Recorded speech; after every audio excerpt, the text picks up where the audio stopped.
Yeah. Yeah. Hey, listen, hello, good day. How are you? And since we are live, hey man, happy Easter, man. Happy Resurrection Day. This is a resurrection of wrestling content today.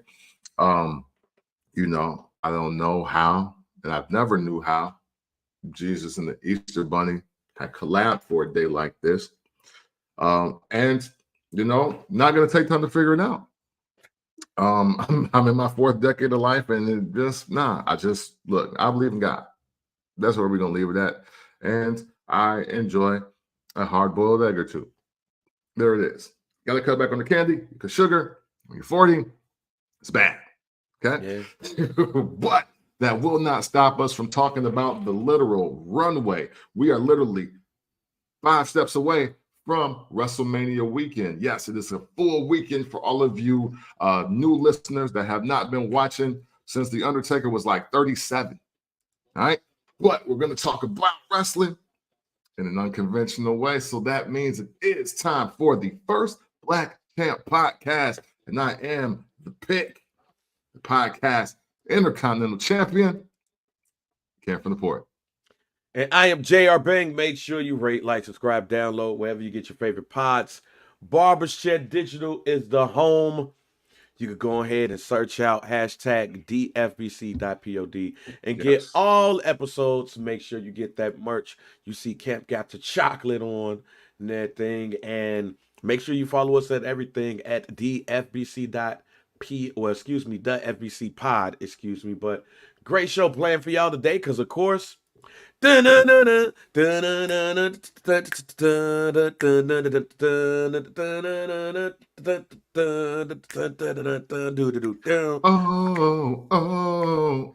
WrestleMania. Pump it up.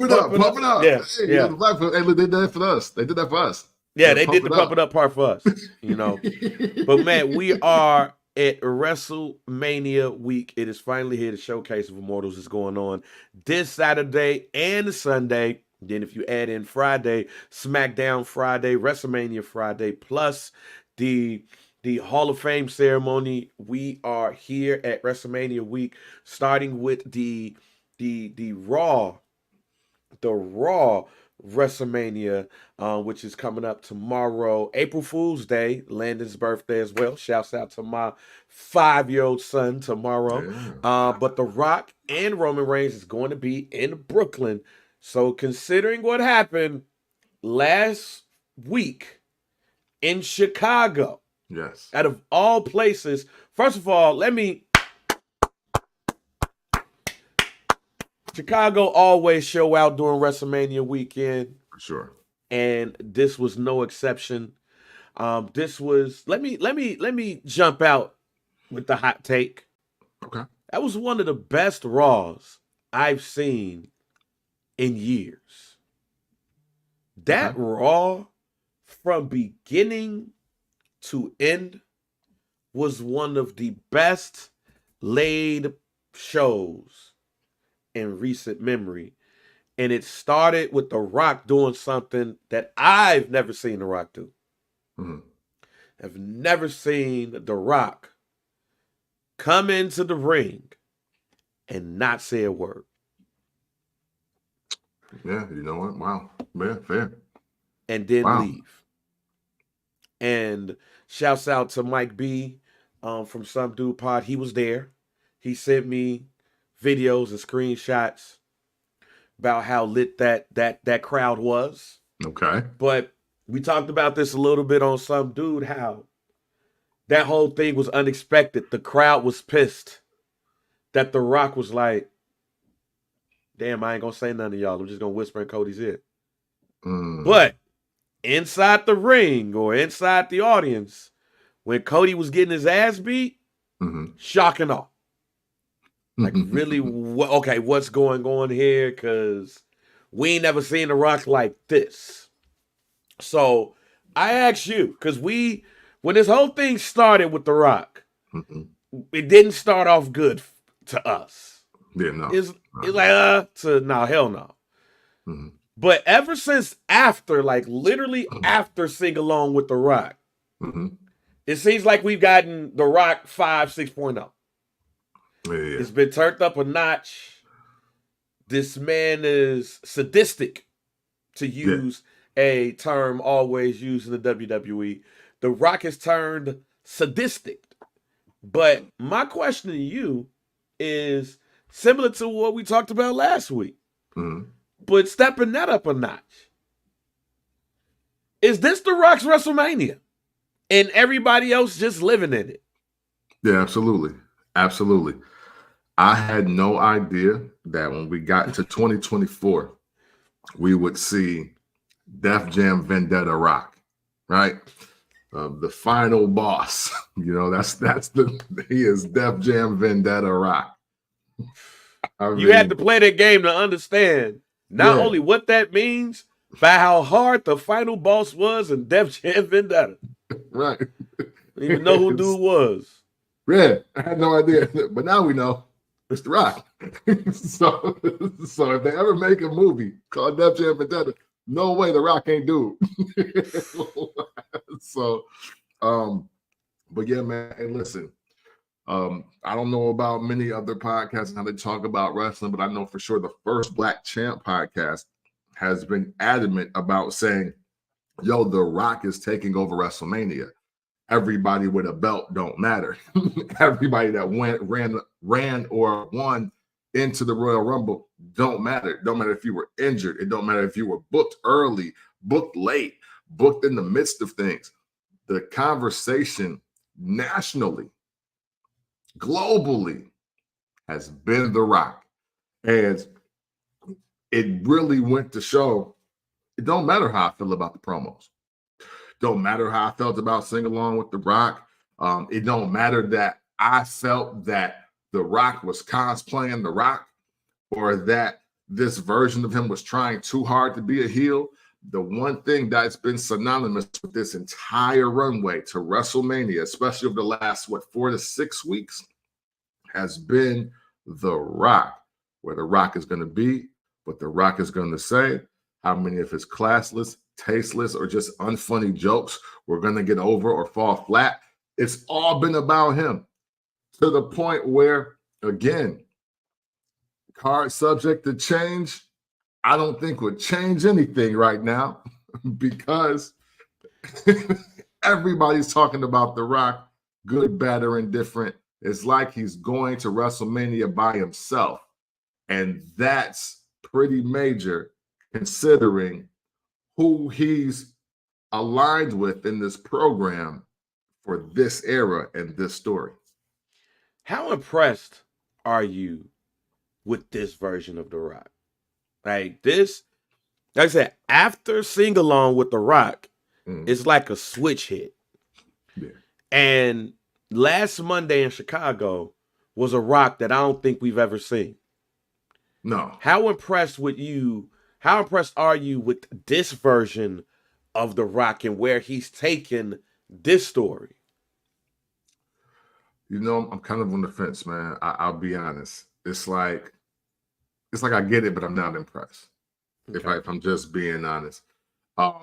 Now, granted, I didn't realize how many times that we had seen Rock become a victim in storylines like this, but he would eventually conquer over until he was running with the corporation and he was the corporate champ, and then he got to victimize somebody.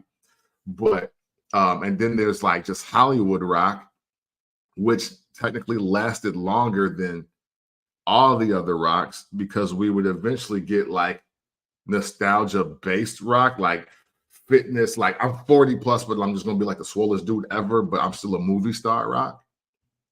And that's the one that went against John Cena. And now we got this family-oriented final boss Rock.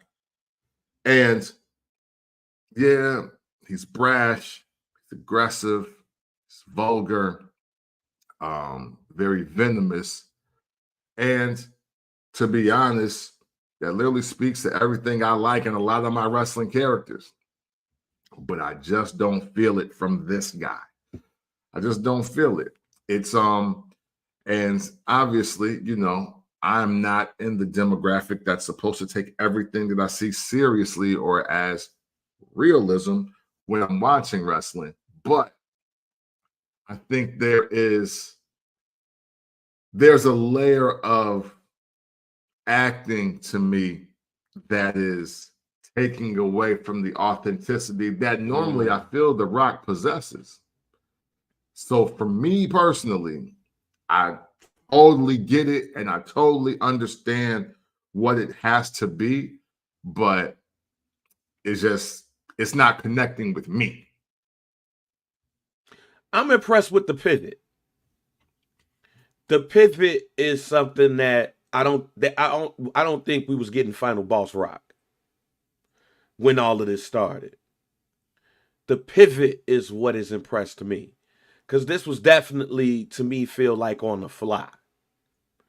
And now he's hitting his stride. I think if we had, I think if we had a little bit longer time, I would probably be more impressed.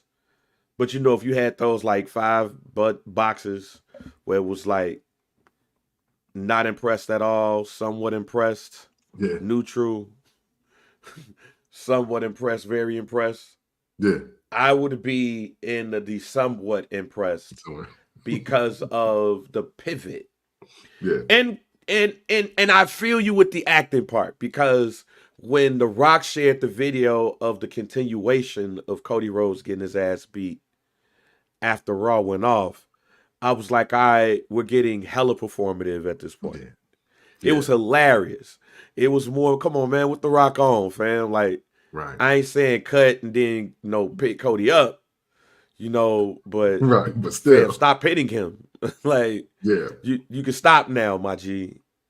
But I was impressed with the owning of the character.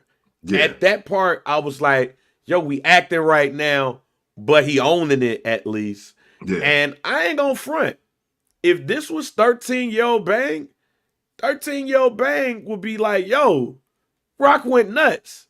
Yeah. Not saying I would have been scared. I just would have been like, yo. Yeah. What's going on with Rocky, fam? I'm right with you. Who had sex with Danny? Like that's what I would have been. Like, did Cody Rhodes nail Danny and we didn't know? Like, that's how 13-year-old Bang would have felt. 41-year-old Bang is like, all right, man, cut. You ain't got to do all of this. Yeah. But it was great to see everybody else in on the act. You saw Bobby Roode sitting there like, what the hell going on? You saw the camera people and the other producers looking around like, I don't know what I'm supposed to do here. The commitment was great. The overacting, I was like, Yeah. And see, I think that helped it all for me. Like when I seen the exclusive, I was like, yo, The Rock I was like, either everybody know that the camera could be on them, or The Rock really got some of these white males that are supposed to be part of the demo spooked right now. And that I do appreciate. I was like, you know what? Hey, maybe the final boss is really something that he really just saying, hey, I'm going to show up and I'm going to do what I want to do. And nobody knows truly what that is. Yeah, I would have loved for this to been a buildup from like War Games to now, because man, does that make perfect sense to me. It's just, again, like you said, the switch that had to be hit, because The Rock goes from being endearing by all to being, vilified by the new crop of the new generation of wrestling fans. And to now having to hit the switch to this, it's like, oh, okay, well, this could get interesting. And I will say he has made it interesting, because I don't know if I'm talking about Cody and Roman 2 at all, really, based on what I've seen, if The Rock is not part of it. But now I'm starting to wonder, is that by design? All right, so let's go into that. There was an article that came from the Bleacher Report yesterday. The title, WWE would be foolish booking Roman Reigns to lose versus Cody Rhodes at WrestleMania 40. I'll go with the first couple of paragraphs here. The writer of this, Chris Rowling, says there's not one single great reason for Cody Rhodes to beat Roman Reigns at WrestleMania 40. A segment of pro wrestling fans might call that a hot take, scorching even. Some might even suggest Paul Heyman is ghostwriting it himself. But it is a take that continues to be proven true. It was true 1 year ago when Rhodes was ham-fisted into family-based bloodline story, earning a layup of the Royal Rumble victory, proven true after his loss when he floated around purgatory in a Brock Lesnar feud for months. Won tag titles, remember that, and did other random stuff. And it is perhaps truer than ever today. The Rock is back, dwarfing all superstars in the process with must-see television and setting up some compelling family-based programming.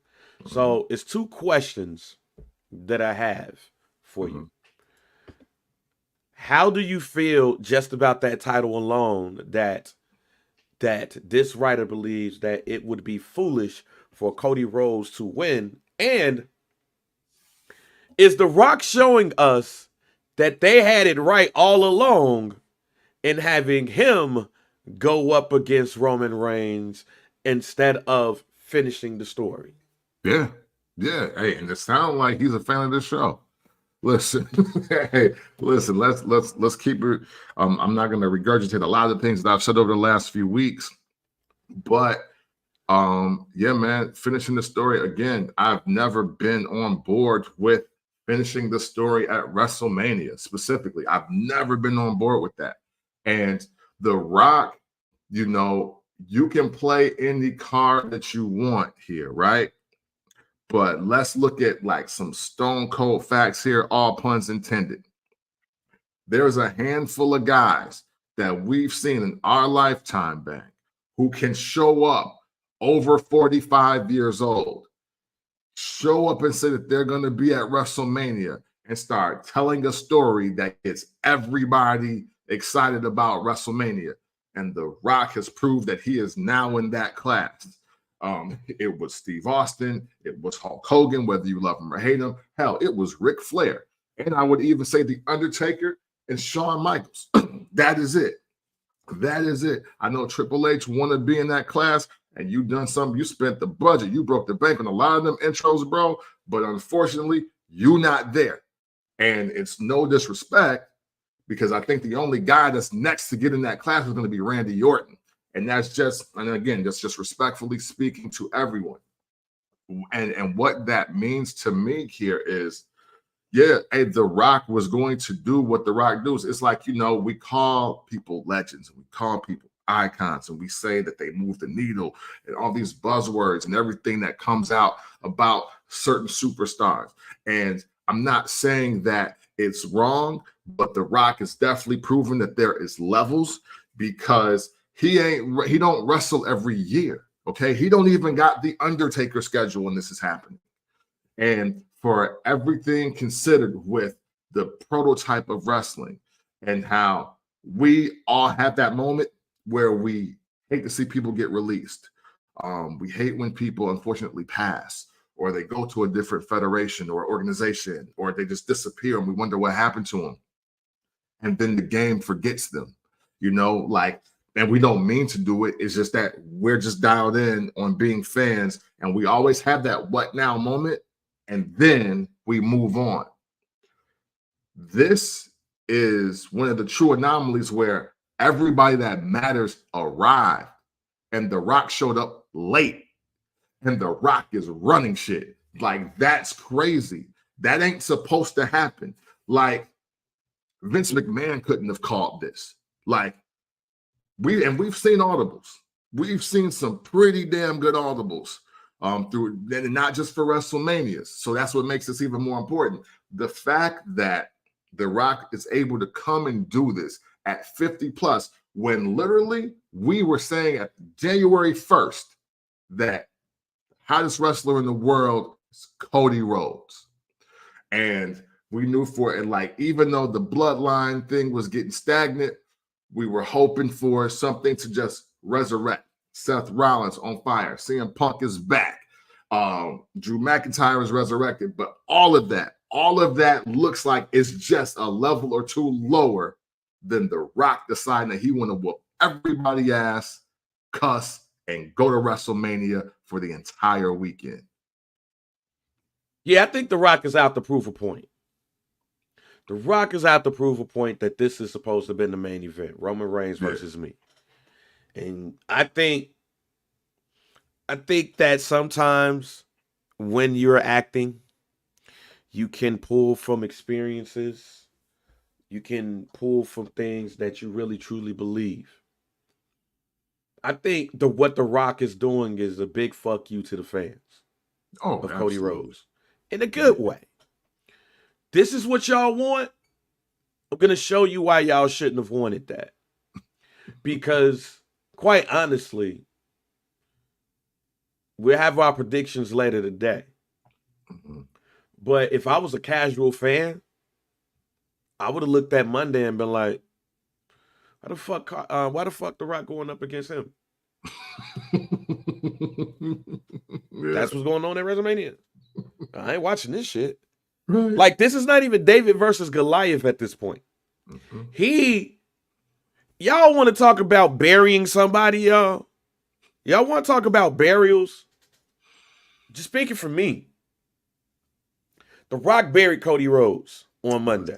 Let's talk real. If the conversation y'all be wanting to have on these interwebs is how people get buried and all of this stuff, The Rock buried Cody Rhodes twice this week. Yeah. He buried him on Monday, and then he buried him when he shared that Instagram post. Because they said cut, and he said, fuck y'all cut. Yeah. Boy, he buried him twice. Yeah. Based off of the rules that the internet wrestling community has said it's burying. Cody Rhodes goes into WrestleMania night 1 and night 2, quite honestly, having no chance at all to win any match. Yeah. And if they want to go on Friday and Paul Heyman says Roman set all of this up, okay, so y'all want to give The Rock the Zeus role, huh? Okay, cool. Well, the difference between this version of Zeus is The Rock is one of the greatest WWE superstars of all time. Yeah. He is massively bigger than Cody Rhodes, ladies and gentlemen. Yeah. And when you get into this match, it's not quite Rey Mysterio versus Great Khali. No. But it's Hulk Hogan versus Andre the Giant, where you do the lookup. Now, some people might say, hey, Hulk Hogan won that. But he was still Hulk Hogan. Cody Rhodes ain't finished no story yet. Yeah. So y'all telling me that I'm supposed to suspend belief that Cody Rhodes will beat The Rock? No, which means that Sunday is going to be a Bloodline Rules match. So now, if y'all tell me that, may want to save this for later, but I'll say it now. If y'all want to tell me that John Cena, Stone Cold, and The Undertaker are going to help Cody Rhodes win the WWE Universal Championship on Sunday, ladies and gentlemen, you can kind of piece together what my prediction might be about this match is right now. But that is literally the only way he's going to beat Roman Reigns on Sunday, because I can tell y'all right now, cue that damn intro music by the dude that just got kicked out the company that he created. But there's no chance in hell, to me, that Cody Rhodes and Seth Rollins is going to beat. It's going to beat The Rock and Roman on Saturday. So you're going to leave WrestleMania in Philly night 1, and you're going to cut off Peacock, and you're going to be like, yo, Cody ain't got no goddamn chance. How is he going to beat Roman after he just lost against The Rock and Roman? Because I'm sorry, y'all. The Rock ain't losing night 1. He's not. Yeah. The Rock is not taking the L, and it's a clean fight on Sunday. I don't see that happening. And listen, I wanted to up the ante a little bit on what you were saying about Cody getting buried, because the fact is Cody got buried by a guy who's supposed to be a nostalgia act that was really only there to put over his cousin. But y'all wanted to tweet. Like, that's what happened. So now he was like, well, okay, I'm just gonna take over everything. Hey, and you know what? Because you're right, Ben. The Rock is right to do this. The Rock is right to do this because this is the wrestling business. Like, this is really the wrestling business 101. It's like, yo, I get what you got going here, and I get what y'all are saying, but we got to make money too, though. we got to keep the company profitable. We got to make sure that things are going the way that they need to go. Because I'm with you as well, but I'm gonna say this though. I officially don't even care how the match ends on night one. It don't even matter to me. Don't matter. Because the thing is, Cody Rhodes, unfortunately, has been out-talked, outclassed, outworked, and beat the fuck up by a guy that technically ain't supposed to be there. And we wouldn't expect him to see night two anyway. So I don't care how the match ends. It don't matter. It don't matter, because the thing is, from what we've seen on Raw, the Bloodline could lose the match, still tear off on Cody Rhodes, and then he got to wrestle again. Don't matter. It don't matter. Well, look, man, we're going to have more into our WrestleMania predictions coming up later on in the show. Stick around. You've probably got a sneak peek into, some of our predictions and stuff like that, but you'll find out later on in the show. For sure. All right, so let's now get into what I told y'all that was going to happen. Bang me knowing moment. For sure. I told y'all that when Jade Cargil when she debuts, it was going to be a 6-women tag match. I've christened that fight the Sally Beauty Supply Street Fight, where the sisters with suplexes, which is Jade, Naomi, and Bianca Belair, was going up against the Nail Shop, which is Damage Control. And that has happened. Congratulations, y'all. Now, first of all, let me say this. Shouts out to Triple H and them, because SmackDown looked real black at the end of it. Yeah, for sure. It looked very much like... Shouts out to the Essence Festival that Triple H put together at the end of the show. Because it definitely looked like the Essence Festival, fam. Like, and I loved it. I was all for it. I was very happy to see Jade, Bianca, and Naomi, especially when the internet wrestling community was shitting on how Naomi was supposedly being handled. Yeah. See, that's why internet wrestling community just need to shut the fuck up sometimes. All right. It's okay to just wait something out, because Naomi gets back and y'all like, oh, she's a former TNA Knockouts champion. Why are they doing her like this? Now look at Naomi in a prime spot at WrestleMania 40 with 2 other black women in a 6-women tag, main evented SmackDown. They pointed at the sign to end the show. When you point at the sign to end the show, so that's a big spot. Yeah. So y'all need to chill out, y'all. Yeah, man. But I pray for the day that people truly understand wrestling TV time and what it means, and also the aspect of winning and losing in the long scheme of just programming. Yeah. So now we're getting Sisters with Suplexes versus the Nail Shop at WrestleMania 40. But let's talk about Jade Cargil's debut, huh? So, because I do agree with the Nail Shop. So, is it the Nail Techs and their number one customer? It's with not even the Dakota number one Kai. customer. Oh no. No, Dakota Kai is the manager Oh, she's the of the man. main show. Ah, yeah, with the tag. Okay. She's the manager. I don't want to go too far, then y'all be talking about it's racism. It's not racism, fam. Yeah, This is no. stereotyping. I am stereotyping willingly for content on the show. All right, Yeah, for two sure. different things, y'all. All right.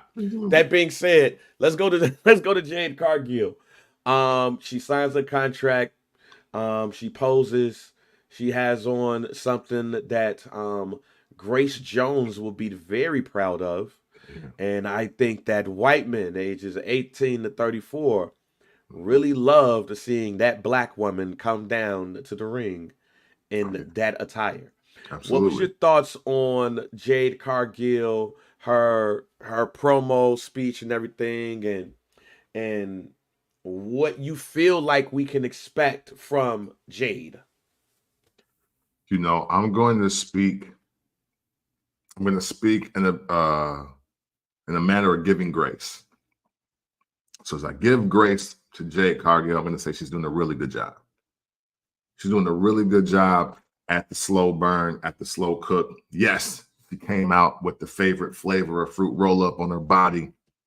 Yes, Wade Barrett tapped into those days when he was dating Alicia Fox and was like, yo, hey, yo, y'all don't realize how real Wade Barrett's keeping it when Jade Cargill come out there. He want that. Like, he want that. And we know she married, so respect and all of that. But yo, if Wade Barrett can, he's getting that. That's a guarantee that ain't meant for this show.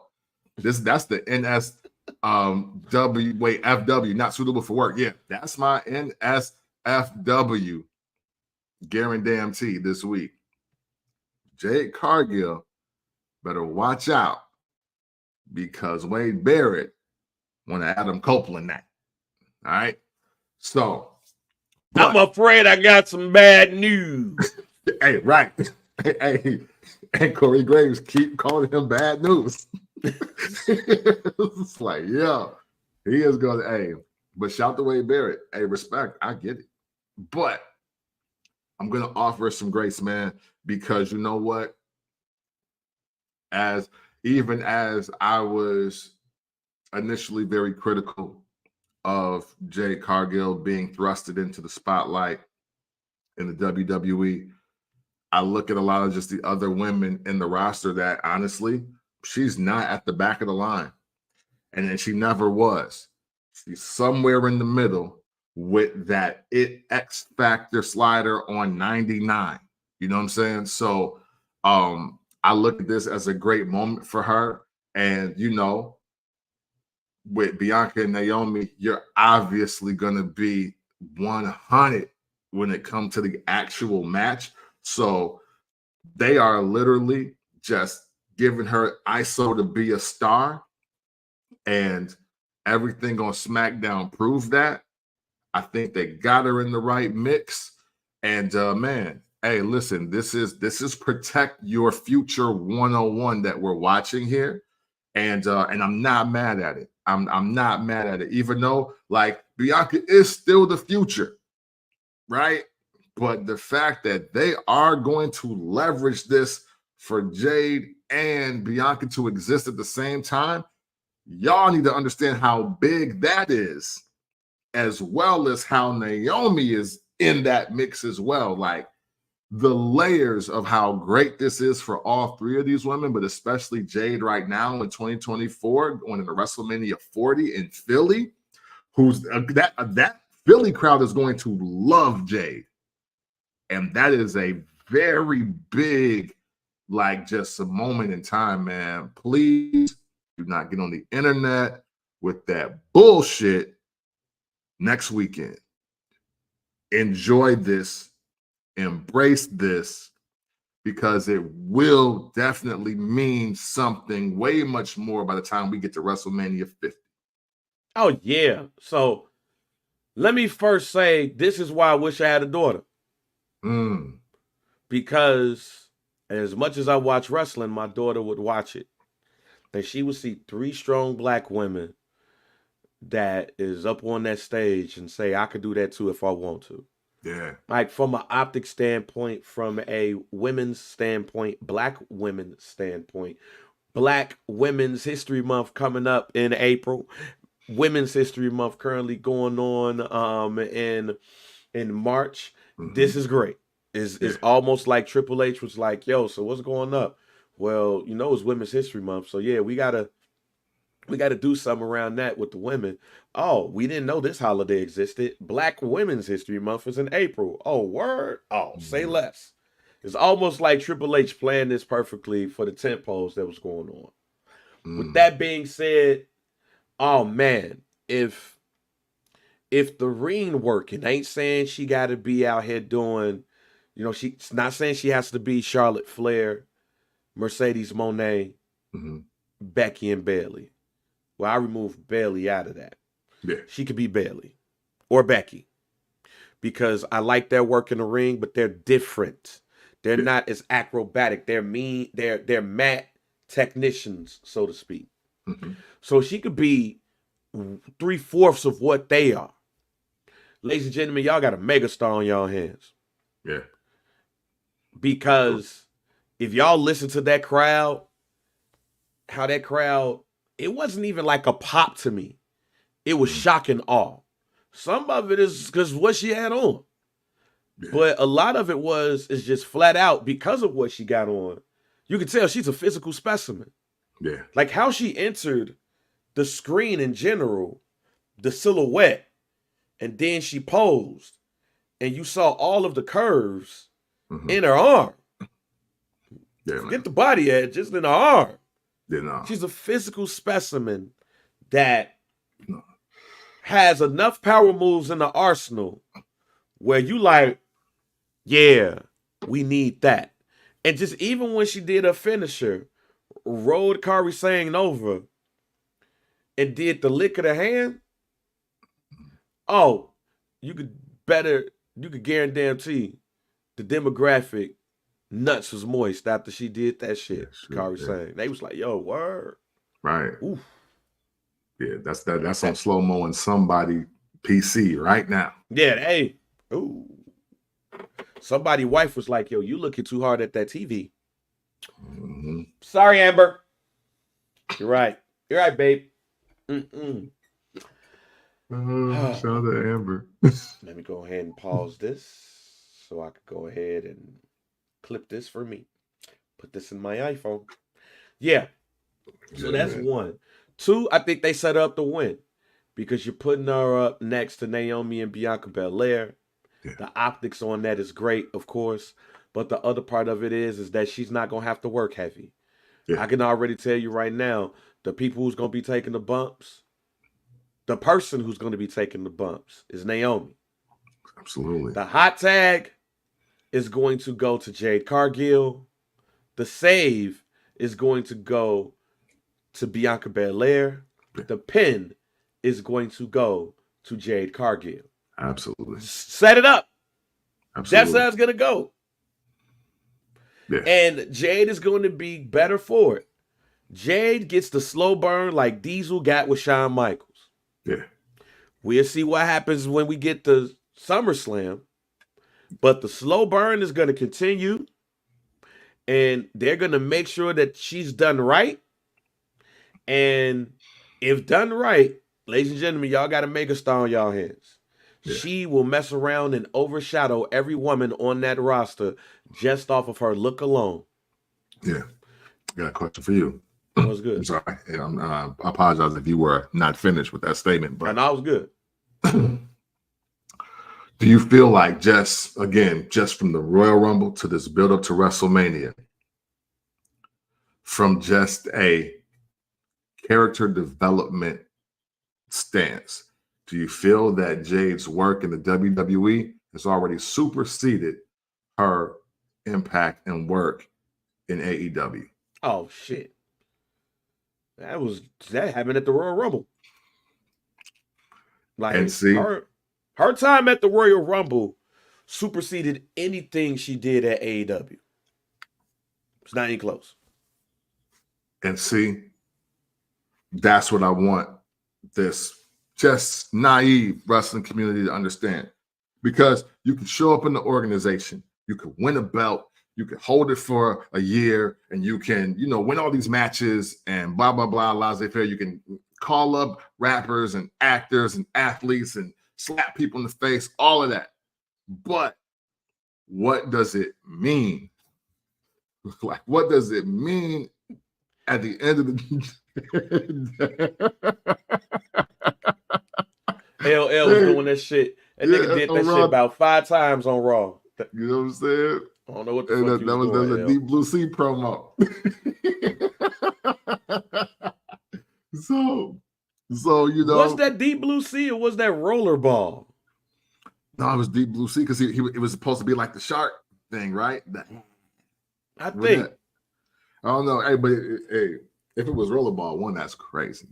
I'm trying to give him some grace with Deep Blue Sea because at least it was sharks involved and it was in the water and all of that. And he was like deepest bluest man. It's like a shark's fin. I remember the song, but saying all that, man, listen, man, this is what real character development is all about. And I know a lot of people just don't maybe recognize or want to hear that, but this is how you really build the future of wrestling. This is how you build superstars. For everything that we can say bad about the machine that is the WWE, you love the people you love or you hate the people you hate because they were presented to us the right way and they did the right things to make moments happen. And then good wrestling came with that. I still say to this day, like, if you are going to just show up and win matches and think that's what's putting you over, then you really don't want to be a wrestler. You just want to be popular for being around in your underwear holding gold. Like, bro, you can go to Dubai and do that. You might get peed on, but you can go to Dubai and do that. This is a little different, man. This is wrestling. It's wrestling. Yeah. Well, we're going to get into our predictions a little bit later on in the show, but it's definitely a great look to see what is going on with Jade Cargil and the Sisters with Suplexes. And it really leads into the next topic. Black Star Power all over WrestleMania, Kip. So let's start with Stand and Deliver coming up this weekend, where it has been announced that the main event for Stand and Deliver will not be the NXT Heavyweight Championship between Dragunov versus Tony D'Angelo. It's going to be Trick Williams versus Carmelo Hayes in a grudge match, a heated grudge match. First of all, shouts out to the promos that took place on NXT. They definitely promoted Carmelo Hayes and Trick Williams very well.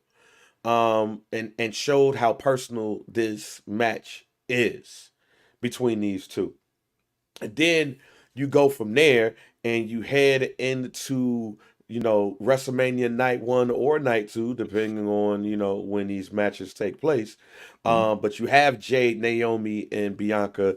You have R-Truth and the New Day in the tag match. And then, of course, you have The Rock headlining all of this.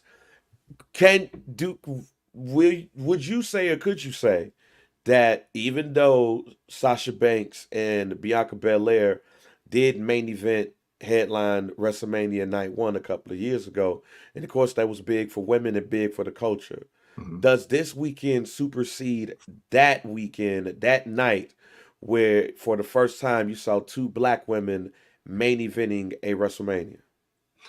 I believe so. I believe so because, if you really watch WrestleMania and just what it's meant, like for black wrestlers to be seen to be beyond something that is enhancement talent, and for them to be in a position where it's like, oh, it's a pick 'em. It's not you definitely losing. This is definitely a work tonight. You about the job. Like when you have an abundance of just, oh man, they could win. Everybody black could win, and it makes sense tonight. Again, like you got to understand how great that feels, and like we don't got to feel like everybody got robbed or somebody got robbed or, we don't get a fair shake, because yes, main eventing, the premium event, the event of events, that matters. That's super important. But the value that they see, and specifically these Black wrestlers that Bang just mentioned, and they not all in the Battle Royal, and they not all in the pre-show, with maybe one getting a chance to be like match 3 of day 1. That's big. That is major, especially considering how the push is obviously for international superstars. Becky's from Ireland. You know what I mean? Like people from like people from the UK, they're from Puerto Rico, they're from Mexico, they're like everybody's from somewhere else, India, and yet we got so many Black superstars, Black American superstars that are going to be a part of this weekend. Man, that is phenomenal. That is big. Again, do not take this shit for granted. Don't get in your feelings about no wins and losses. Look at what you're watching and really understand it. Yeah, man. I agree. And it's all about evolution too. Like, remember we said on this podcast, and I don't think a lot of people realized it, that Lawrence Taylor was the first Black man to main event of WrestleMania. Yes. WrestleMania 11. Lawrence Taylor made Black history. First Black man to main event of WrestleMania. And then you take that to The Rock, right? Mm-hmm. And then you carry this stuff all the way over, to Sasha and Bianca Belair. Mm-hmm. But this year, you can't discount that it's Black people all over WrestleMania in meaningful matches. Yeah. Like, quite honestly, the most underrated match out of all of what we talked about is Carmelo Hayes and Trick Williams. And them main eventing over the championship match. And more than likely being called up after WrestleMania. Like, the whole thing around that has been great long-term storytelling and dope too. The rise of Trick Williams from being Carmelo Hayes' manager, to being a very hot prospect, and some saying a future WrestleMania main eventer himself. This is all around dope. You can look around and I have a prediction that is going to seal all of this in a bow when we do our WrestleMania predictions. But man, it's just dope to see. I remember going through a WrestleMania and not necessarily seeing us. I remember going through a WrestleMania and The Rock not even mentioned being Black. Yeah, and Trick did swoop out. Trick did swoop in. You know what I'm saying? He did swoop in. Shouts out to him. Shouts out to Lash Legend too, because when she pulled up on that, she got up on the top of that ring. You saw that P right there. You know what I'm saying? So yeah, you saw it, boom. But yeah, man, it's just dope that lowercase D. You know what I'm saying? So shouts out, because yeah, man, it's going up. Shouts out to Lash Legend. But no, it's just great to see, man. Like everybody in a nice position and matches that you can see them win. This is not Coco Beware versus Butch Reed. Right. This ain't Coco Beware losing to Rick Martel at the beginning of WrestleMania 6. Yeah. This ain't, Ahmed Johnson and the Road Warriors versus the Nation of Domination. Right. Nah, fam. This weekend even when you get to shouts out to Wale Mania and all of those Black wrestlers that's going to be involved, Yeah. And we don't even know what's going to happen during the Andre the Giant Memorial Battle Royal on Friday. So you even got that too, even though I don't think a Black person is going to win it. I got a prediction for that too. But nah, man, I think it's dope to see. So shouts out to everybody Black. We rooting for everybody Black. For sure. Just like at every game show we watch, y'all. You know, when a black person gets up on that screen, we going for that person. We hope that person wins. Not saying that, well, we know one's going to win between Trick and Carmelo, Yeah. but, what's going to happen with Jay, Naomi, and Bianca? What's going to happen between R-Truth and the New Day? Will one of them win? And The Rock winning him a match. So, hey, man, we looking good this weekend, man. Let's celebrate. And now, let's just go ahead and get into the predictions, man. So, WrestleMania 40, with the weekend being the theme song for It Feels Like the eighth time in a row. Meek Mill making an appearance at WrestleMania. I have a thought around how we're going to see Meek Mill at WrestleMania. Outside of him just performing Dreams and Nightmares. Facts. Which, hey, Meek, you can make money for the rest of your life, fam, off of that one song. And it's the first song on your first album. And a lot of people can't say that. But we have, let's see, we have 1, 2, 3, 4, 5, 6, 7, 8, 9, 10, 11, 12, 13 matches announced so far. Of course, we have the Bloodline versus Cody Rhodes and Seth Rollins on night 1. Night 2, we have the title matches, Seth and Drew, Roman and Cody. But then we have the other matches that will be announced what nights that they're having. But we're going to start with the WrestleMania Friday Andre the Giant Memorial Battle Royal. Who do you see winning that event? Man, I obviously we don't really know who's all in it for sure. But based on just how the last 2 weeks have went, I'm gonna go Chad Gable.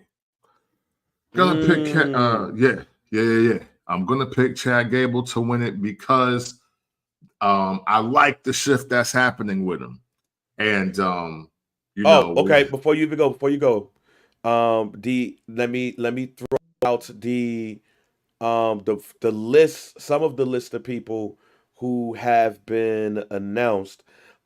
This popped up a couple of hours ago. The participants in the Battle Royal. So that was a graphic that was shown on Saturday on the Smackdown Lowdown, and it listed the following wrestlers.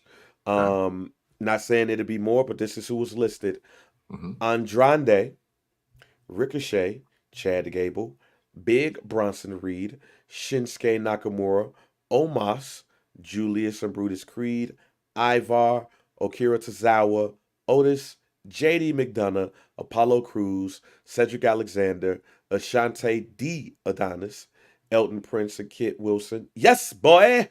Cameron Grimes, and Veer and Sangha from, Dudes Group.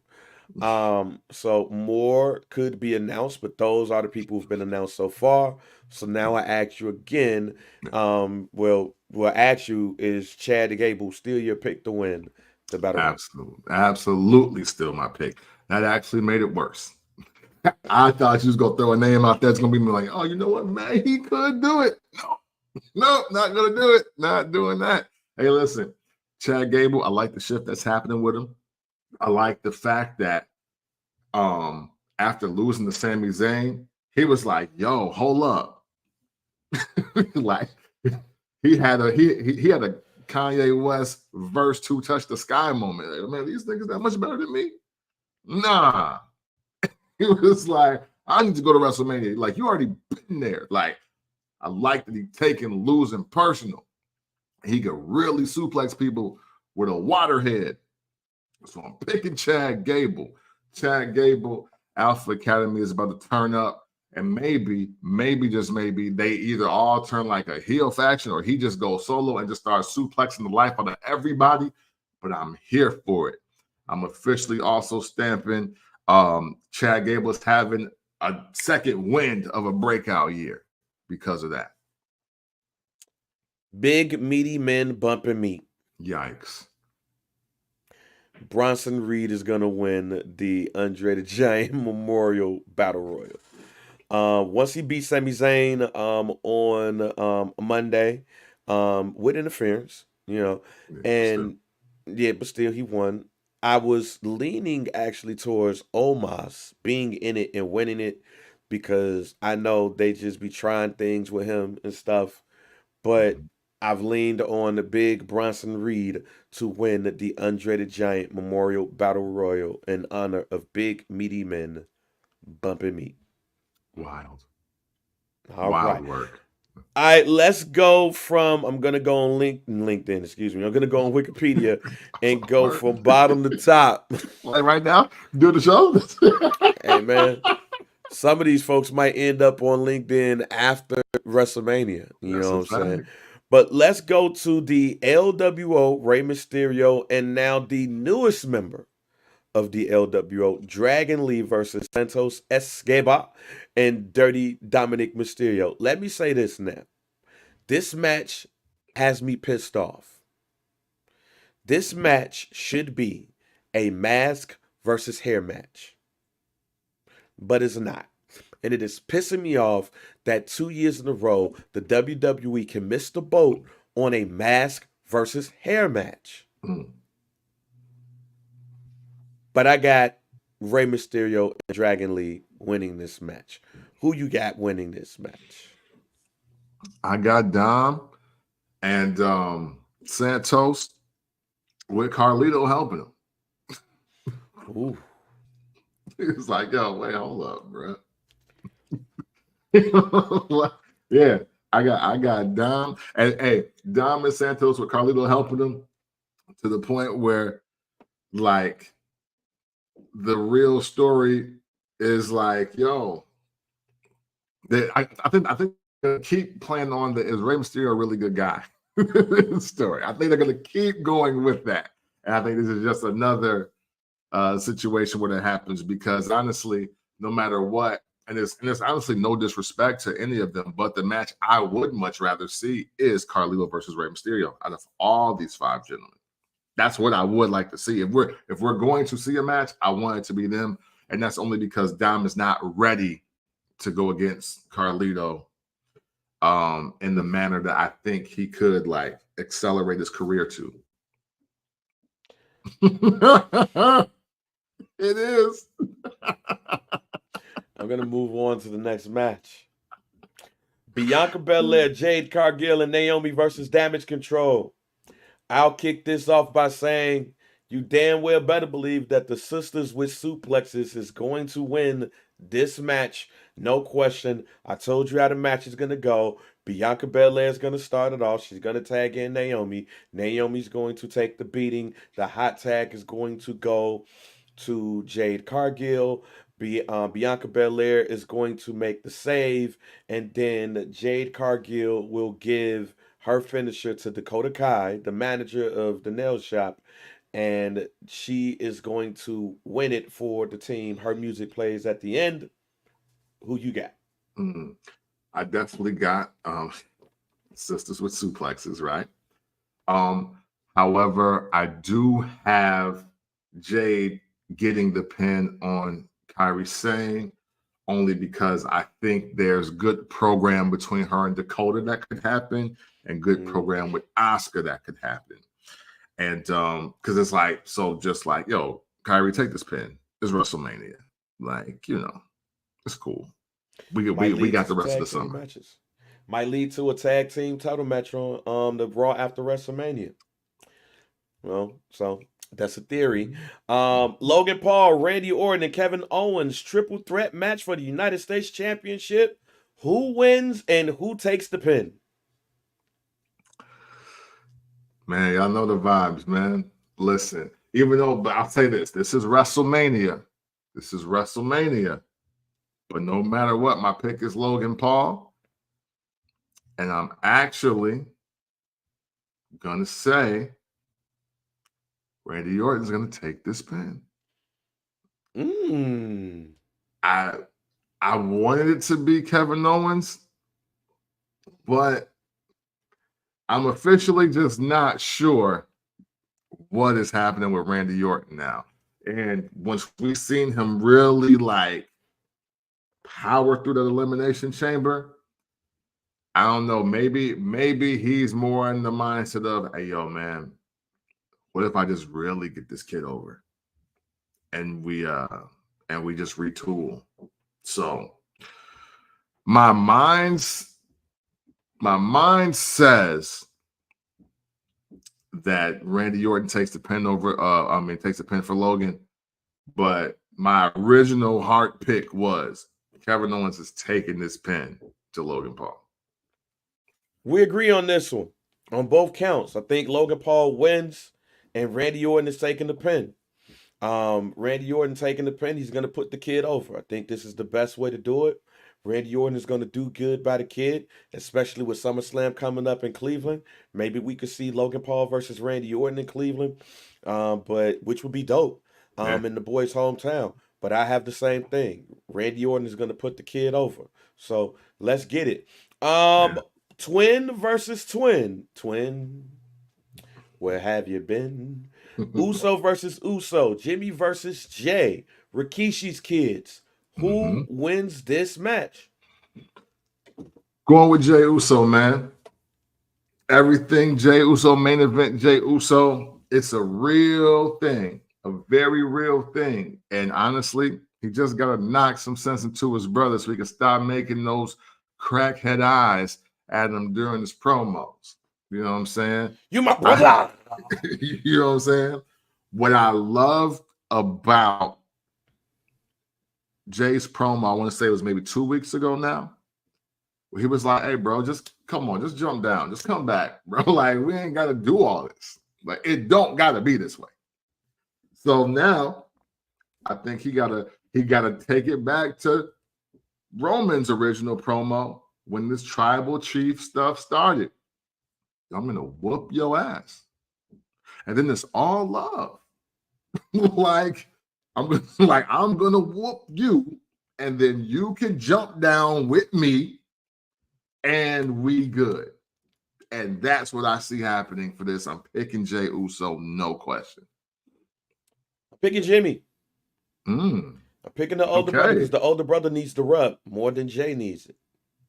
Facts. No, so my prediction is Solo gets involved, and he gives his brother the thumb to the throat, and Jimmy wins this match, signifying the first win of the weekend for the Bloodline. Like I said, Jimmy needs this more than Jay. Jay still is gonna be main event Jimmy after this match. This signifies Jimmy as a player going forward. So my pick is Jimmy Uso. Off the sound click and now doing the 2000 seater. There you go. All right, man. One of the matches, well, the match that you felt like is going to be match of the night or could be match of the night, LA Styles, versus AJ Styles in a grudge match. Who you got in this match? Man, I'm going to keep it so real here. Uh-oh. Because it's a pick'em. It's a pick'em. I even watched the home invasion thing again. I'm like, okay.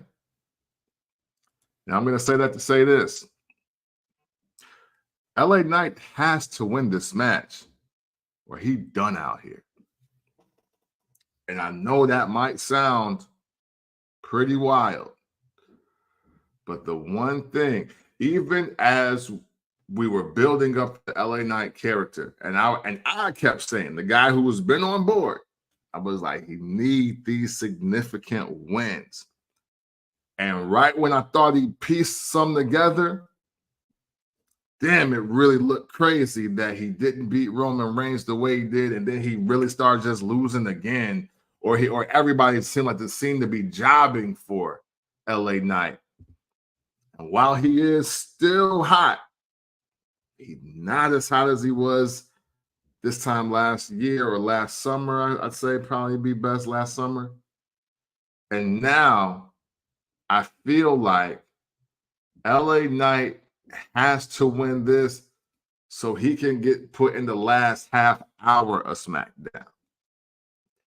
Not somewhere in the 30 to 45 minute. But he needs to either be in minute 1 or last 15 minutes, and it's going to come with beating AJ Styles. Do I think AJ Styles needs the victory just as much. Yeah. But Yeah. yeah, you know what I'm saying? But AJ Styles can lose this match and get right back in the program with Carl Anderson and the rest of the OC. So he good. But ask yourselves this question. What LA Knight gonna do if AJ Styles beat him in Philly at WrestleMania? Like, what's next for him? So I'll say this because I believe that we have not reached even the halfway point of this feud. Mm-hmm. And because we have not reached the halfway point of this feud, AJ Styles is my pick to win this match. Mm-hmm.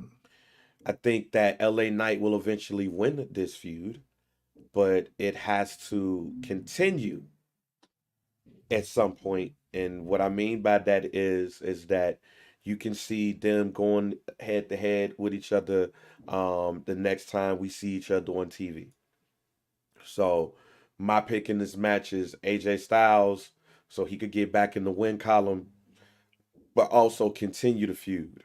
All right, let's go to the 6-pack tag team ladder match for the undisputed WWE Tag Team Championships. Mm-hmm. Judgment Day, Finn Balor and Damian Priest versus your favorite tag team, DIY, versus the Awesome Truth, versus the New Day, A-Town Down Under, and the New Catch Republic. Camp, I am picking the Awesome Truth to win the undisputed tag team championships. Ladies and gentlemen, children of all ages, it is now time to give our man, R-Truth, his moment. His moment is winning the tag team championships with The Miz. I am full steam ahead with this one, man. I am very confident that after this match is over, this will be the biggest pop of the night. Because people will be so excited to see R-Truth win another major title. He is the most decorated WWE champion of all time because of how many times he's had the 24/7 championship. But it was built off of comedy.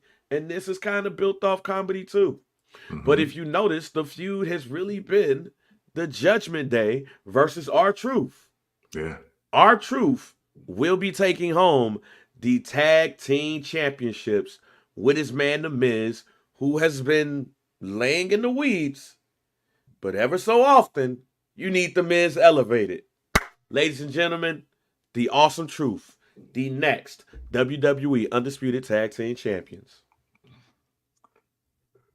What's so wild with your pick is that I absolutely agree with it. Yay! I absolutely agree with it. Hey, listen, part of me was thinking, right? At first, my pick was A-Town Down Under. It was. And I thought that they were going to do this thing where they win the tag titles and they end up like losing and turning on each other. And I still ain't quite sure who gonna turn on who yet, but it's happening. They breaking up A-Town Down Under. And I think now that WrestleMania is going to be the part where everybody sees what I've been seeing the last 3 times these two have been in the ring together in some capacity.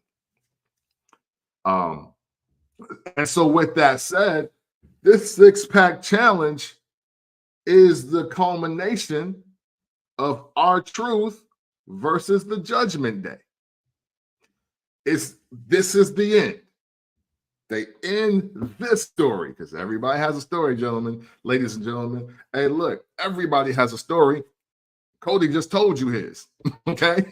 Like, so I do see Awesome Truth winning this because, again, you just have to put the titles on the hottest people in the company. You have to. That's really how this works. And R-Truth is not fake hot. He's a lot of things, but he ain't never been fake hot. And I don't think nobody can explain it. I got Awesome Truth winning.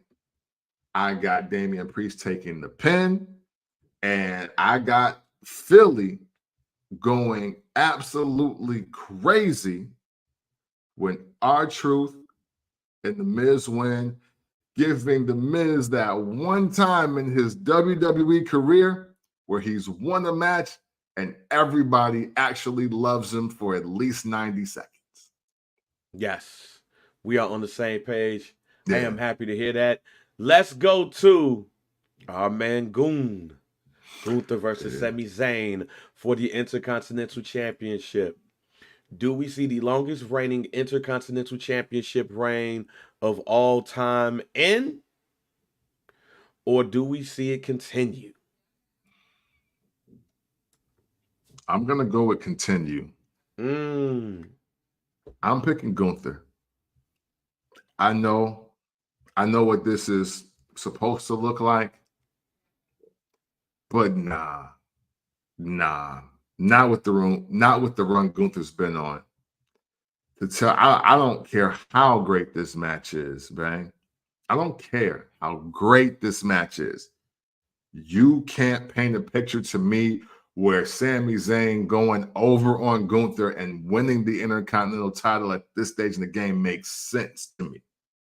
You just can't do it. Because I don't then want to turn around and see Sami Zayn versus Ricochet on the Monday after. I don't want to see that shit. I don't want to see Sami Zayn versus Chad Gable for the Intercontinental Champion afterwards. I just don't want to see it. I want to see sheer dominance, sheer arrogance. I want the competitors to get better and the competition to get tougher so Gunther can keep doing what he's been doing, which is making the Intercontinental Championship prestigious and sought after. So I'm picking Gunther. Respect to you, Sami Zayn, but nah. We ain't getting 2 WrestleManias in a row with Sami Zayn having a historic and dramatic ass night. This is Gunther. Gunther gonna beat the shit out this man. It's gonna be a nice match. I'm actually predicting this to be match of the night. This will be the match that we look back after this. I'll even go as far as to say that this would be Macho Man versus Ricky Steamboat quality. This would be Chris Jericho versus Shawn Michaels quality. This is gonna be an amazing match. But Gunther is going to win for everything that you just said. Triple H, also, it just shows us that he is putting quality over quantity. You know, the WWF that we end up starting to see as we got into our teens and our 20s and 30s is multiple championship reigns being the thing. And I think that Roman Reigns has said something on Pat McAfee that makes a lot of sense about how he rates his title reign over other people's. It's like, yo, it's about the length of time and not how many times you got it. And I think this is the same thing with Gunther and all the championships. It's about the length that you have it. It's about the dominance, showing the dominance, and you know the when you get to where we are at with Gunther, yes, the underdog mentality, the can he do it, works better than the multiple championship reign type of situation. With that being said, we ain't that level with Gunther yet, and we're not about to get 2 of these in a row with Sami Zayn. Nah, that doesn't even happen at WrestleMania. So Gunther continues his streak, and he is the Intercontinental Champion. Let's go to the Women's World Championship. That's Rhea Ripley versus Becky Lynch. On this one, Becky Lynch, reportedly, allegedly, according to her, however you want to put it, but she says she ain't signed that contract yet. And she got 2 more months. My prediction is after this match, you're going to start seeing Becky Lynch less. And because she's a mom, and she wants to spend time with her daughter. This is the last time we're going to see Becky Lynch for quite some time in the WWE ring. She puts Rhea Ripley over. Shouts out to Rhea, your women's world champion after WrestleMania. Absolutely. Even if I didn't know the backstory of Rebecca's personal life, still picking Rhea Ripley. I don't think I need to give y'all a reason why I'm picking Rhea Ripley. Like, I don't think I need one. So Nigga, I'm just not going to offer one. Because I want to. There we go.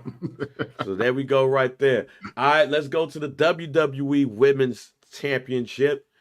Io Sky versus Bayley. Who you got? Hey, man, listen.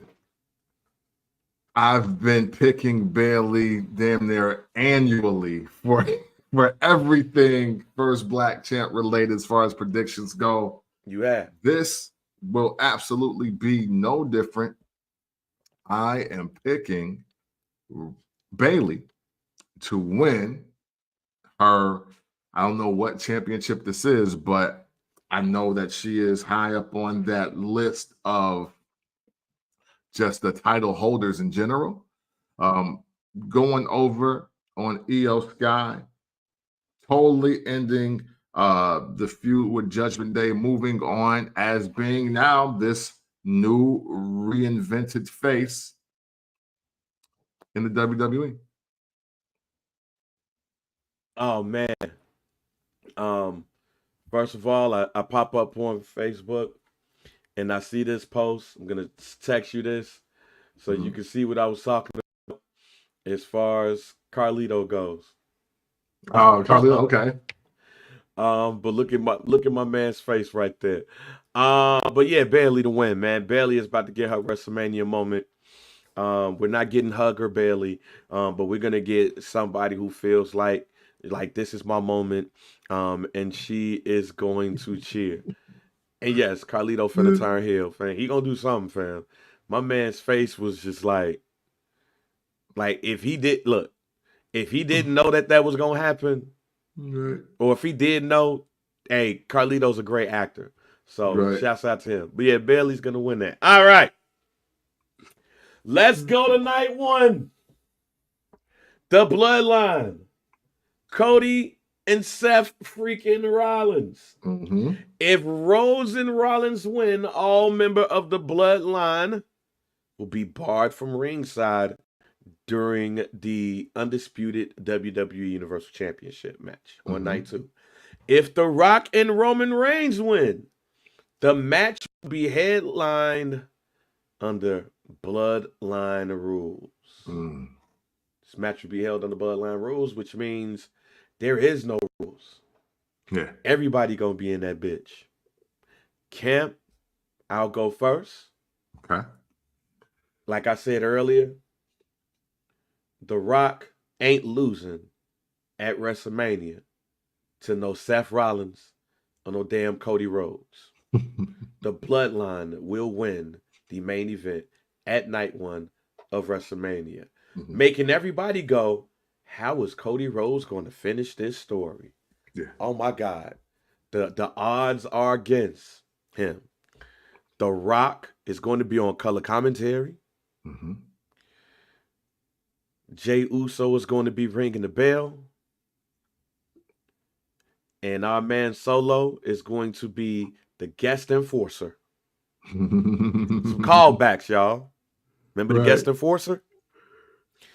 Those three men will be ringside for night two at WrestleMania. Who you got for night one in the main event? Night one main event. So, man, look, I'm going to be honest with y'all. 3 weeks ago, my prediction was that Seth and Cody are going to win at night one. And they were going to win at night one because that was supposed to inevitably even the playing field for Cody, who was going to lose anyway. I literally felt that way. That was my February prediction. That was my early March prediction. I had Seth and Cody winning this match. And And it just was going to be like, look, well, we still going to beat Cody ass, and he's got to wrestle in less than 24 hours.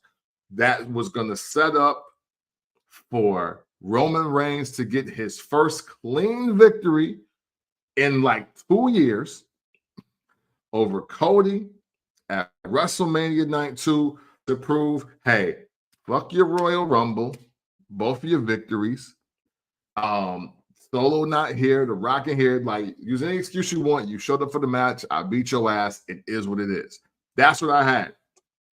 But then The Rock started rocking. And he started final bossing. And he totally started overshadowing his cousin along with every other contender in WrestleMania and in the match. So now I have no choice but to pick The Rock and Roman Reigns. And then I'll save my prediction now for night 2. But yes, I got the bloodline winning. I got the bloodline rules. It just is what it is. I also think, though, in a matter of speaking, they let Seth Rollins live a little bit. They let Seth Rollins win. I don't think Seth Rollins is going to really be in this match. If I'm being honest with you, I got Seth Rollins actually getting taken out by Drew McIntyre and Solo before this match really happened. So really what y'all going to see is a handicap match between Cody Rhodes, The Rock, and Roman Reigns.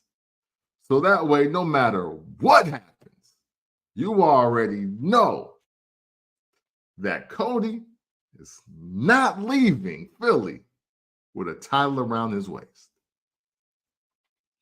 Man, so let's go into night 2.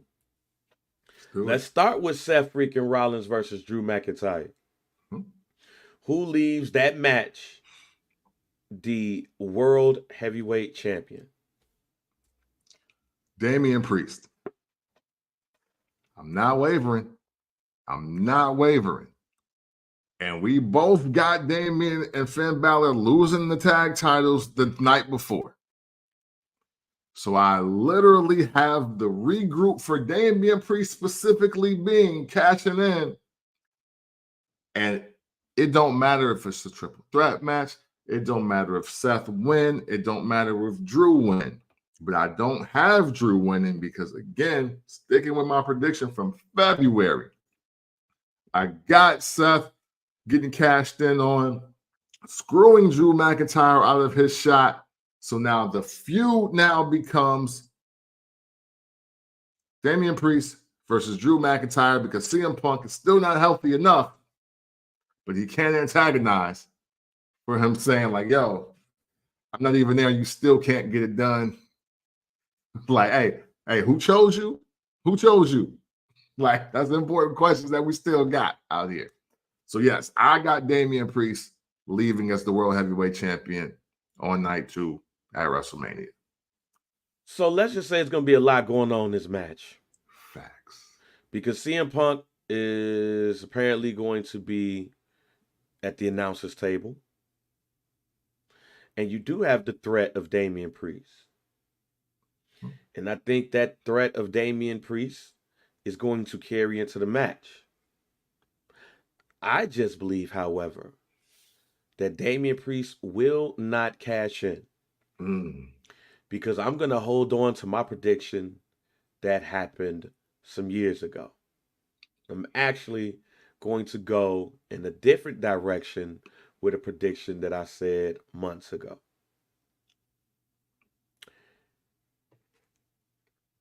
Seth Rollins will retain the championship because Drew McIntyre and Damian Priest will get screwed. Remember, months ago on the show, I told you that briefcase, Damian Priest is going to cash it in. Yeah. They're going to open it, and the contract is not going to be there. Remember, they gifted him the senior Money in the Bank case. Surprise. I believe that he's going to try to cash in. He's going to realize ain't shit in that briefcase. He's going to be like, what? He's going to get jumped by the word of the newest leader of the Judgment Day, CM Punk. Wow. And because of that, Seth Rollins. And because of that, not only will Seth Rollins retain his championship, because at this point in time, Drew McIntyre hates CM Punk, and CM Punk hate him, but CM Punk hates him more than he hates Seth Rollins. He's going to be gifted the briefcase. And CM Punk will also leave WrestleMania as the holder of the Money in the Bank briefcase. Wow. What an intricate and elaborate plot. If we gonna do predictions, it can't just be standard ass predictions, y'all. We got to throw some bold predictions out there. And both of us thrown out some bold predictions. But my prediction is similar to how Adam Cole is in AEW. He can't wrestle, but he leading a group. And that group could do his bidding. CM Punk can have a group that is his once again. And he will have the Judgment Day. Wow. Wow. We gonna do it, man. Let's do it. Yeah, hey, listen, and you know what? And that's not a bad ending and a restart for everybody. Hey, it actually kind of makes sense to the point where it's like, yo, you know, the Judgment Day could just be giving Drew his receipt. And the Judgment Day has also been trying to take the belt off of Seth Rollins. What better way to do it than with the guy that none of them like, and while putting Damian Priest back in his place because, dog, you think you run shit. You don't. You don't run a damn thing. You don't run a damn thing, fam. That's fine. Not only do you don't run a damn thing, CM Punk shows Seth Rollins, fam, I could take your belt anytime I want to. You don't know when I'm healthy or not, but just know I got this briefcase and I can take this shit from you anytime I want to. Now, final match of the night. Now, both of our predictions led to a Bloodline Rules match, right? Yeah. So, Bloodline Rules. Anything goes. Roman Reigns versus Cody Rhodes for the Undisputed Heavyweight Championship. Kemp, what's your prediction for this match? You know, I still say, in spite of everything, because the way I got night one going, I got Roman Reigns coming out there and winning clean. Winning clean, because look, the bloodline is already going to put Cody down the night before. I really do think that's what's going to happen. With that, you know, Cody's going to do his classic Cody thing, right? Cody's going to come out there. He's going to give the valiant effort. The children that are 4 to 7 years old are going to cry, and they're going to want him to really win. And the thing is, you know, with the whole bloodline rules thing, it just says that they just got to be present. You know, they're in control of the show. I think that Roman Reigns, in an effort to draw the biggest amount of heat possible, is just going to pick the bones of Cody Rhodes at night 2. And he's really going to lay Cody down. No diddy. And he's going to just dominate in Philly, and it becomes more of a family celebration than anything, with there being thoughts of like, well, what is next for Cody? Is the story ever going to end? I think that Twitter gets set ablaze with e-tears and all this other nonsense. But, you know, this is what it should be. This is what I think the plan was originally, and they're going to get to it one way or another. I don't really see this being a great match, a detailed match. I think night one is the night for all these gentlemen. And Cody is just going to pull on the heartstrings a little bit more while Roman Reigns dominates one more day. And then we can't say he never beat anybody clean. That's what I think is going to happen. I ain't gonna lie, I got low expectations for this match because I think night one is the night. That's the Rock's night. Lowered expectation. Yeah, indeed. Well, so that was a rumor that came out a couple of weeks ago that John Cena, Stone Cold Steve Austin, and The Undertaker will be a part of WrestleMania in some type of capacity. And then I wondered, what type of capacity will these three legends be a part of WrestleMania? Then I had thought about that opening sequence, of WrestleMania, where it was The Rock, Stone Cold, and Hulk Hogan in the ring. Where Hulk Hogan mistakenly said the wrong city, and The Rock and Stone Cold had to save him.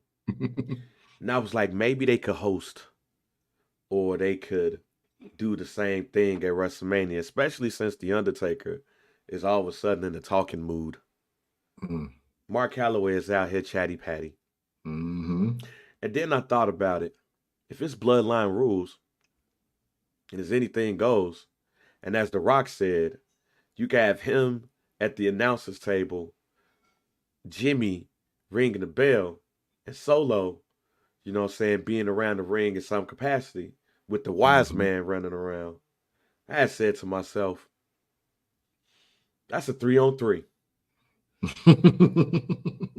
So my prediction is Cody Rhodes will win this match. He will finish the story.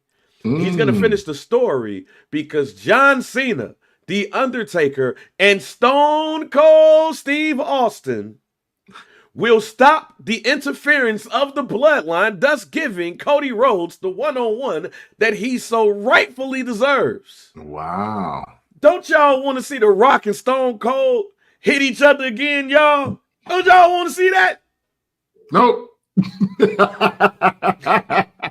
They older than the WrestleMania number. Nope. Well, you gonna see it. It's gonna be nostalgia. If you want to get a thought process of what I'm talking about, go watch Sting versus Triple H, ladies and gentlemen. I was literally about That's what y'all about to get. Cody Rhodes will win the undisputed Universal Championship, therefore finishing the story because The Rock, Solo, and Jimmy will be stopped by The Undertaker, Stone Cold, and John Cena. John Cena gonna beat up Solo. The Undertaker gonna beat up Jimmy. And The Rock and Stone Cold. So now, get ready, y'all. So now with all of this, where does Jay fit in this story? In this match night thing? He's gonna raise Cody's hand. Oh wow. He's gonna raise Cody's hand because that's the homie who got me out of all of this. And then that's when you're gonna see that WrestleMania 10 type situation where you see niggas come down to the ring, you know, celebrating with the dude who just won the championship. However, Camp, I'm glad that you asked that question. While my prediction is Cody Rhodes winning, here's also something to think about, and that is Jay.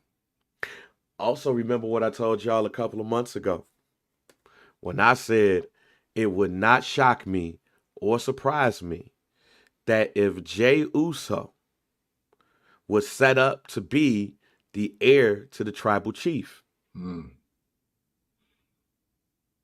for Raw. Where's Cody Rhodes at on Raw?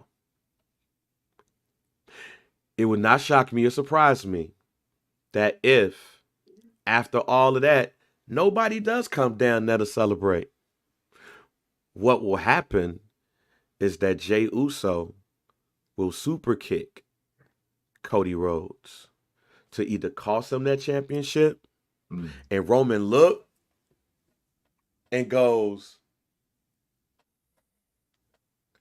"Cuzzo." Or what would not shock me and surprise me is that after the match, Jey Uso congratulates Cody, and then he super kicks him, making the first title defense for Cody. Is Jey Uso at WWE WrestleMania Backlash. Whether it is WrestleMania night, which I doubt, I said it wouldn't surprise me, but I doubt, because they wouldn't want to end WrestleMania in that way. They would want to end WrestleMania on top. Pyro, boom, boom, boom, and all that. But it wouldn't surprise me. But on Monday, Jey Uso could very well super kick Cody Rhodes to end the show. I'm not, you know what? I'm not mad at the Jey Uso involvement piece. I'm not mad at it. I like it. I like it. So, hey, you know, it's that week, my G. WrestleMania week. It's that week. It's here. We went through all of this pomp and circumstance to get to this point. So we will see what happens next week on this show. We'll talk about night 1. And then we'll get into night 2. But we're going to be, you know what I'm saying? We're going to be on the First Black Champ group page, chatting it up with everybody on these nights. But next week, I'm telling you, it's going to be some surprises on deck. And if any of my surprises come through, whether it is, you know, Damian Priest trying to cash in, but CM Punk and the Judgment saying, at. Whether it is Jey Uso having something to do with Cody winning or Cody losing. Because he could also very well super kick Roman and get him the hell out of here. Yeah. You know, whether it is some heel turns, some face turns. It's a lot of Black Star Power that's going on next week too, y'all. So y'all enjoy yourself in Philly.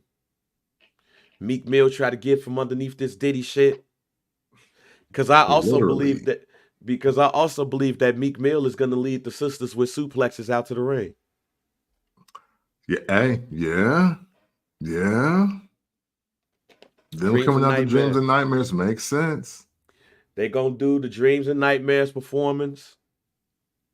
And then the women are going to come out one by one to that thing. And then they're going to give my man a high five. And then they're going to go to the ring to face Damage Control. It's a lot to be anticipating. But I can tell you right now, if my prediction of, as Brando just said, the WWE Avengers, Stone Cold, Undertaker, John Cena comes out there to help Cody finish the story, y'all understand that came in first. Yeah. Be clear. That came in first. Be clear. Timestamp that. We recorded this on March 31st. The fact. Hey, man. And y'all ain't seen one report saying that that's even rumored. It ain't one. It don't exist. The only rumor is them 3 will be at WrestleMania. Ain't no rumor about their involvement, y'all. Wait till the end of WrestleMania night 2. When you hear John Cena's music pop off, and then you hear The Undertaker and that motorcycle pop off, and then you hear that glass shatter,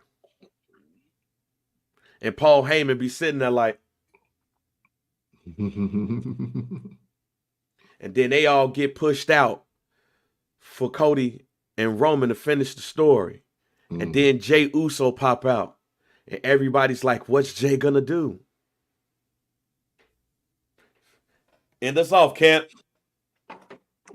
Listen, man. We hope you enjoyed the show today. We hope you enjoyed this WrestleMania 40 prediction show, WrestleMania XL. All right. A lot of things said today. And I just want y'all to remember that the first Black Champ podcast told you first. The FBC POD. Let me spell it all for you. THE FBC POD told you first. All right. Except no imitations with limitations. All right. Man, enjoy WrestleMania. Watch wrestling. Be a fan. Don't be a groupie. Don't be a goofy. Don't be a lame. You did. Take some time to really absorb the content and to just enjoy it, man. Enjoy where wrestling is right now, no matter what color you are, but especially if you Black. All right.